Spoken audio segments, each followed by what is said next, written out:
क्या आपने कभी सोचा है कि अगर खुद भगवान ही इस संसार के अंत का कारण बन जाए तो उन्हें कौन रोकेगा? ये कहानी उस समय की है जब पूरा ब्रह्मांड थर थर कांप रहा था। ये डर किसी असुर से नहीं था, किसी राक्षस से नहीं था, बल्कि ये डर भगवान के उस स्वरूप से था जिसने धर्म को बचाने के लिए जन्म लिया था। हम बात कर रहे हैं भगवान विष्णु के सबसे भयानक और शक्तिशाली अवतार भगवान नरसिंह की। पूरी कथा को समझने के लिए हमें थोड़ा पीछे जाना होगा। हिरण्यकशिपु नाम का एक असुर राजा था। उसने ब्रह्मा जी को प्रसन्न करके एक ऐसा वरदान प्राप्त किया था जिसने उसे लगभग अमर बना दिया था।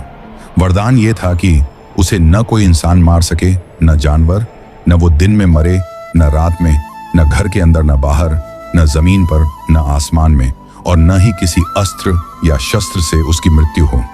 इस वरदान के अहंकार में आकर उसने खुद को भगवान घोषित कर दिया। लेकिन उसका अपना पुत्र प्रहलाद भगवान विष्णु का परम भक्त निकला। जब अत्याचार की सारी सीमाएं पार हो गईं, तब खंभे को चीरते हुए भगवान विष्णु नरसिंह अवतार में प्रकट हुए। आधा शरीर शेर का और आधा इंसान का। नरसिंह भगवान ने हिरण्यकशिपु को अपनी जांघों पर लिटाया, जो न जमीन थी न आसमान। घर की चौखट पर बैठे, जो न अंदर था न बाहर।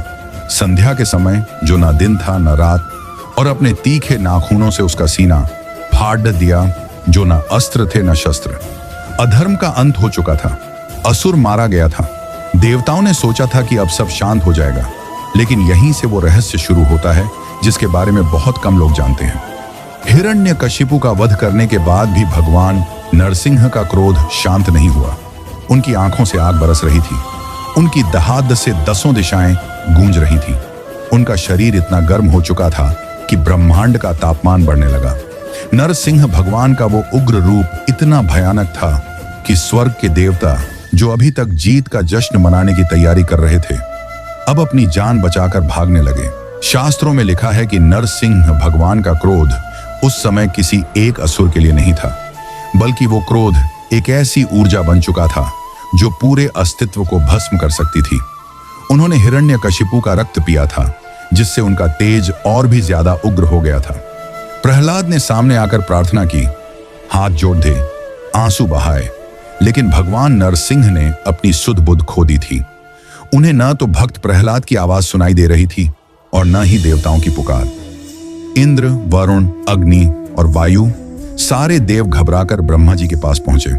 ब्रह्मा जी ने देखा कि स्थिति नियंत्रण से बाहर है। अगर नरसिंह भगवान का यह क्रोध शांत नहीं हुआ तो प्रलय निश्चित है। सृष्टि का चक्र रुक जाएगा और सब कुछ राख हो जाएगा। ब्रह्मा जी ने कहा, इस क्रोध को केवल वही शांत कर सकते हैं जो काल के भी काल हैं। देवों के देव महादेव। सारे देवता कैलाश की ओर भागे। वहां महादेव ध्यान में मग्न थे। जब देवताओं ने पूरी स्थिति बताई कि कैसे विष्णु अवतार का क्रोध अब सृष्टि के लिए खतरा बन गया है, तो शिव ने अपनी आंखें खोली। महादेव जानते थे कि विष्णु और वे एक ही हैं, लेकिन इस समय लीला के अनुसार एक प्रचंड शक्ति को दूसरी प्रचंड शक्ति से ही रोका जा सकता था। भगवान शिव ने पहले शांति से काम लेने की सोची। उन्होंने अपने सबसे शक्तिशाली अंश वीरभद्र और भद्रकाली को नरसिंह भगवान के पास भेजा ताकि वे उन्हें शांत कर सकें। वीरभद्र, जो खुद शिव के क्रोध से जन्मे थे, वे नरसिंह भगवान के पास पहुंचे और उनसे विनम्रता पूर्वक शांत होने का आग्रह किया। लेकिन यहां एक ऐसी घटना घटी जिसने महादेव को भी अचंभित कर दिया। नरसिंह भगवान ने वीरभद्र की बात सुनने के बजाय उन पर प्रहार करने की कोशिश की। नरसिंह का तेज इतना बढ़ गया था कि वीरभद्र भी उनके सामने टिक नहीं पा रहे थे। पूरा ब्रह्मांड अब तबाही के कगार पर खड़े रहा था। एक तरफ विष्णु का सबसे भयानक अवतार और दूसरी तरफ शिव के दूत। जब वीरभद्र वापस कैलाश पहुंचे और महादेव को बताया कि नरसिंह भगवान किसी की भी बात सुनने की स्थिति में नहीं है और उनका क्रोध अब महाविनाश की ओर बढ़ रहा है, तब भगवान शिव को समझ आया कि अब उन्हें खुद मैदान में उतरना होगा। लेकिन शिव जानते थे कि नरसिंह को शांत करना साधारण युद्ध से मुमकिन नहीं है। इसके लिए उन्हें एक ऐसा स्वरूप धारण करना होगा जो नरसिंह से भी ज्यादा विशाल, ज्यादा शक्तिशाली और ज्यादा डरावना हो। एक ऐसा जीव जो आज तक न कभी देखा गया था और न कभी सुना गया था। कैलाश पर्वत कांपने लगा, बादलों में बिजली कड़कने लगी। शिव के शरीर से एक ऐसी ऊर्जा निकली जिसने पूरे आकाश को ढक लिया। देवताओं की सांसें थम गईं, क्योंकि अब महादेव लेने जा रहे थे अपना सबसे रहस्यमयी अवतार, शरभ अवतार। कैलाश पर्वत से एक ऐसी गर्जना हुई जिसने नरसिंह भगवान की दहाड़ को भी दबा दिया। भगवान शिव ने अपनी आंखें बंद की और ध्यान लगाया। उनके शरीर से नीली और सुनहरी किरणों का एक ऐसा पुंज निकला जिसने पूरे आकाश को घेर लिया। देखते ही देखते महादेव का रूप बदलने लगा। यह कोई साधारण रूपांतरण नहीं था, यह एक हाइब्रिड जीव का जन्म था जिसे शास्त्रों में शरभ कहा गया है। अब जरा कल्पना कीजिए उस दृश्य की। एक ऐसा जीव जिसके 8 पैर थे, 4 पैर जमीन पर थे और 4 पैर ऊपर की ओर मुड़े हुए थे, जैसे वो किसी भी दिशा से प्रहार कर सके। उसका शरीर एक विशाल शेर जैसा था, लेकिन उसकी पीठ पर 2 बहुत बड़े पंख लगे हुए थे जो किसी गरुड़ से भी हजारों गुना शक्तिशाली थे। उसका चेहरा शेर का था, लेकिन उसकी चोंच एक चील जैसी नुकीली और वज्र के समान कठोर थी। उसकी आंखों में सूर्य जैसी चमक थी और उसके नाखूनों में वो शक्ति थी जो पहाड़ों को एक झटके में चूर्ण कर सकती थी। पुराणों में बताया गया है कि शरभ अवतार इतना विशाल था कि उसके पंख जब फड़फड़ाते थे तो समुद्र में सुनामी आ जाती थी। आकाश के तारे अपनी जगह से हिलने लगते थे। ये शिव का वो स्वरूप था जो सिर्फ विनाश को रोकने के लिए पैदा हुआ था। देवताओं ने जब इस रूप को देखा तो वे और भी ज्यादा डर गए। उन्हें लगा कि कहीं नरसिंह के क्रोध को शांत करने के चक्कर में महादेव खुद पूरी सृष्टि का अंत न कर दें। शरभ पक्षी तेजी से उस स्थान की ओर बढ़ा जहां नरसिंह भगवान दहाड़ रहे थे। जैसे ही शरभ आकाश से नीचे उतरा, धरती का संतुलन बिगड़ गया। नरसिंह भगवान, जो उस समय केवल क्रोध की अग्नि में जल रहे थे, उन्होंने ऊपर की ओर देखा। उन्होंने एक ऐसे जीव को देखा जिसे उन्होंने पहले कभी नहीं देखा था। नरसिंह को लगा कि शायद कोई नया शत्रु उन्हें चुनौती देने आया है। नरसिंह भगवान ने एक ऐसी भयानक दहाड़ मारी कि ब्रह्मांड की सारी दिशाएं कांप उठी, लेकिन शरभ अवतार विचलित नहीं हुआ। शरभ ने अपनी चोंच खोली और एक ऐसी ध्वनि निकाली जो ओमकार और सिंह गर्जना का मिश्रण थी। यह ध्वनि सीधे आत्मा को झकझोर देने वाली थी। शरभ ने नरसिंह को चेतावनी दी। उसने अपनी दिव्य वाणी में कहा, हे नारायण, शांत हो जाइए। आपका कार्य पूरा हो चुका है। अधर्म का नाश हो चुका है। अब अपने भक्त और इस सृष्टि पर दया करें। लेकिन नरसिंह भगवान उस समय अपने उग्र तत्व के चरम पर थे। उन्होंने शरभ की बात को अनसुना कर दिया। नरसिंह ने अपनी जांघों को ठोका और हवा में उछलकर शरभ पर हमला कर दिया। ये वो पल था जब इतिहास का सबसे बड़ा महायुद्ध शुरू हुआ। एक तरफ विष्णु का नरसिंह रूप और दूसरी तरफ शिव का शरभ रूप। नरसिंह भगवान ने अपने नाखूनों से शरभ के शरीर को चीरने की कोशिश की। उनके नाखून बिजली की तरह चमक रहे थे, लेकिन शरभ के पंख इतने मजबूत थे कि नरसिंह के प्रहार उनसे टकराकर नाकाम हो रहे थे। शरभ ने अपने 8 पैरों का इस्तेमाल किया और नरसिंह को जकड़ लिया। दोनों के बीच अंतरिक्ष में युद्ध होने लगा। कभी वे बादलों के ऊपर चले जाते तो कभी जमीन पर आकर गिरते। देवता ऊपर से ये सब देख रहे थे। इंद्र ने कहा, अगर ये युद्ध नहीं रुका तो न स्वर्ग बचेगा, न पाताल और न ये धरती। ब्रह्मा जी चिंतित थे क्योंकि वे जानते थे कि ये दोनों ही शक्तियां अपराजेय, इनविंसिबल हैं। जब नरसिंह ने देखा कि शरभ को हराना आसान नहीं है तो उन्होंने अपनी शक्ति को दोगुना कर दिया। नरसिंह का शरीर धधकती हुई आग की तरह लाल हो गया। उन्होंने शरभ के पंखों को पकड़ने की कोशिश की ताकि उन्हें फाड़ सकें। शरभ ने अपनी चोंच से नरसिंह के हाथों पर प्रहार किया। हर प्रहार से ऐसी ऊर्जा निकल रही थी जैसे कोई तारा फट रहा हो। शास्त्रों में वर्णन है कि यह युद्ध दिनों दिन चलता रहा। न नरसिंह पीछे हटने को तैयार थे, न शरभ अपनी पकड़ ढीली कर रहे थे। शरभ का उद्देश्य नरसिंह को मारना नहीं था, बल्कि उनकी उस अतिरिक्त ऊर्जा को सोखना था जो उन्हें शांत होने से रोक रही थी। लेकिन तभी कुछ ऐसा हुआ जिसकी उम्मीद किसी ने नहीं की थी। नरसिंह भगवान ने अपने भीतर से एक नई शक्ति का आह्वान किया। उनके शरीर से एक और रूप प्रकट होने लगा, जिसे देखकर खुद शरभ, शिव भी एक पल के लिए रुक गए।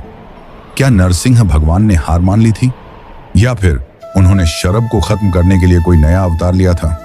इधर कैलाश पर माता पार्वती और उधर वैकुंठ में माता लक्ष्मी व्याकुल थी। सृष्टि का आधार डगमगा रहा था। नरसिंह भगवान और शरभ के बीच का युद्ध अब उस स्तर पर पहुंच गया था जहां प्रकृति के 5 तत्व अग्नि, वायु, जल, पृथ्वी और आकाश अस्त व्यस्त हो गए थे। शरभ ने अपने 8 विशाल पैरों से नरसिंह भगवान को जकड़ लिया था। शरभ की चोंच से निकलने वाली अग्नि की लपटें नरसिंह के तेज को चुनौती दे रही थी। लेकिन भगवान विष्णु, जो ब्रह्मांड के पालनहार हैं, उन्हें पराजित करना असंभव था। जब नरसिंह भगवान ने देखा कि शरभ की शक्ति उन्हें जकड़ रही है और उनके क्रोध को शांत करने के लिए उन पर नियंत्रण पा रही है, तो उनके शरीर से एक और अद्भुत चमत्कार हुआ। शास्त्रों के कुछ वृत्तांतों में वर्णन आता है कि नरसिंह भगवान के क्रोध से एक और महाशक्तिशाली स्वरूप प्रकट हुआ, जिसे गंडबेरुंड कहा गया। गंडबेरुंड एक ऐसा पक्षी था जिसके 2 सिर थे। उसकी ताकत शरभ से भी कई गुना ज्यादा मानी जाती थी। उसके 2 सिरों वाली चोंच में इतनी शक्ति थी कि वो एक साथ कई हाथियों को उठा सकता था। अब ये लड़ाई केवल 2 भगवानों के बीच नहीं, बल्कि 2 महापक्षियों के बीच की लड़ाई बन गई थी। आकाश में पंखों की ऐसी गड़गड़ाहट हो रही थी जैसे हजारों बिजलियां एक साथ गिर रही हों। गंडबेरुंड ने अपने 2 सिरों से शरभ पर प्रहार करना शुरू किया। एक तरफ शिव का शरभ अवतार अपनी 8 टांगों और विशाल चोंच से प्रहार कर रहा था, तो दूसरी तरफ विष्णु का गंडबेरुंड अपने 2 सिरों और वज्र जैसे नाखूनों से हमला कर रहा था। देवताओं के लिए यह नजारा असहनीय था। सूरज की रोशनी फीकी पड़ गई थी, क्योंकि इन दोनों महाजीवों के विशाल शरीर ने पूरे आकाश को ढक लिया था। शरभ ने अपनी पूंछ का इस्तेमाल किया, जो किसी विशाल नाग की तरह लंबी और शक्तिशाली थी। उसने गंडबेरुंड को चारों ओर से लपेटने की कोशिश की, लेकिन गंडबेरुंड ने अपनी चोंच से उस पकड़ को ढीला कर दिया। इस युद्ध की ऊर्जा से समुद्र उबलने लगा था। जो जीव धरती पर थे, उन्हें लगा कि आज सृष्टि का अंतिम दिन है। ब्रह्मा जी ने देखा कि न शरभ पीछे हट रहे हैं और न ही गंडबेरुंड। यहाँ एक बहुत ही गहरा आध्यात्मिक रहस्य छिपा है।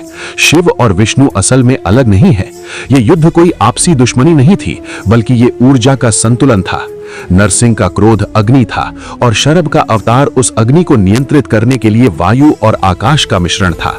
लेकिन जब अग्नि बहुत ज्यादा बढ़ जाती है, तो उसे बुझाने के लिए उतनी ही प्रचंड शक्ति की आवश्यकता होती है। युद्ध के दौरान शरभ ने अपनी शक्ति का एक और रहस्यमयी हिस्सा उजागर किया। उन्होंने अपनी तीसरी आंख से एक दिव्य प्रकाश निकाला। यह प्रकाश विनाश के लिए नहीं, बल्कि चेतना को जागृत करने के लिए था। शरभ चाहते थे कि भगवान विष्णु का वो उग्र अवतार वापस अपने मूल चेतना में लौट आए, लेकिन गंडबेरुंड का स्वरूप इतना उग्र था कि उसने उस प्रकाश को भी अपनी गर्जना से छिन्न भिन्न कर दिया। अब स्थिति ऐसी हो गई थी कि दोनों पक्ष हार मानने को तैयार नहीं थे। गंडबेरुंड ने शरभ को अपने पंजों में दबाया और उन्हें अंतरिक्ष की गहराइयों में ले जाने लगा, वहां जहां न हवा थी न कोई सहारा। दोनों के बीच होने वाली टक्कर से ब्रह्मांड में ब्लैक होल्स जैसी स्थितियां पैदा होने लगीं। स्वर्ग के राजा इंद्र ने हाथ जोड़कर प्रार्थना की, हे महादेव, हे नारायण, अगर आप दोनों इसी तरह लड़ते रहे तो हम किसके पास शरण लेने जाएंगे। तभी माता लक्ष्मी को एक युक्ति सूझी। उन्होंने देखा कि जब तक भगवान नरसिंह या गंडबेरुंड का क्रोध अपनी चरम सीमा पर है, तब तक कोई भी उन्हें शांत नहीं कर सकता। उन्होंने भगवान शिव की शक्ति माता पार्वती यानी शक्ति का आह्वान किया। दोनों महाशक्तियों ने मिलकर तय किया कि वो इस युद्ध के बीच में हस्तक्षेप करेंगी। लेकिन क्या एक देवी का शांत स्वरूप इन 2 भयंकर पक्षियों के महायुद्ध को रोक पाएगा? गंडबेरुंड की चोंच अब शरभ के गले तक पहुंच चुकी थी और शरभ के 8 पैर गंडबेरुंड के पंखों को उखाड़ने के लिए तैयार थे। तभी आकाश से एक ऐसी दिव्य ध्वनि गूंजी जिसने दोनों महापक्षियों को एक पल के लिए स्थिर कर दिया। ये ध्वनि न तो किसी अस्त्र की थी और न ही किसी गर्जना की। ये आदि शक्ति की वो पुकार थी जो सृष्टि के आरंभ से पहले मौजूद थी। क्या इस पुकार ने नरसिंह के क्रोध को शांत किया, या फिर युद्ध का परिणाम कुछ और ही निकलने वाला था? क्या शरभ अवतार को अंत में अपनी हार माननी पड़ी?